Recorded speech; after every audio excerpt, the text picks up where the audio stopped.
नमस्कार। पेश है खलील जिब्राल की कहानी। और फिर एक दिन राजा को भी पागल हो जाना पड़ा।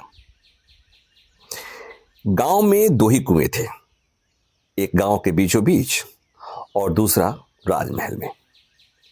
सब कुछ ठीक ठाक चल रहा था।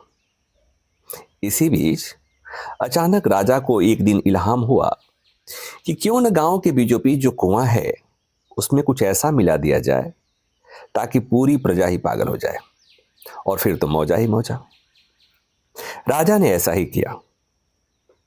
एक रात चुपके से कुआं में कोई चमत्कारी दवा मिलवा दी गई। 24 घंटे बीतते बीतते पूरी प्रजा उस दवा के असर से पागल हो गई, लेकिन व्यवस्था बनी रही। सब पागल, किसी को कोई असर नहीं हुआ। पागल से पागल मिले तो पागलपन की हद तक जाने के बाद भी सब पागलों को सब कुछ सामान्य महसूस होता। फिर कुछ ही दिनों में इन पागलों को पता चला कि राजमहल में कुछ बाहरी लोग घुसपैठ कर गए हैं।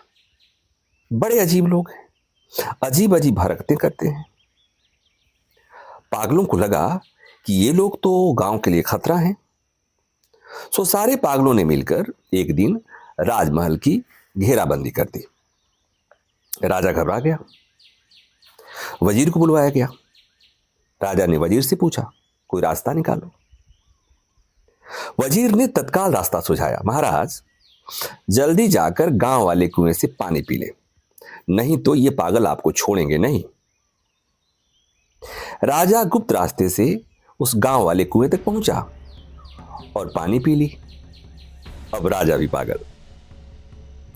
इसके बाद सभी पागल खुशी खुशी गांव में रहने लगे। पागलों को यकीन हो गया कि राजा भी तो अपना ही आदमी है। राजा ने उस रात उत्सव की घोषणा की, दावतें उड़ाई गईं। सभी पागलों ने शानदार दावत और नृत्य का आनंद उठाया। इतनी सी कहानी थी। Thank you.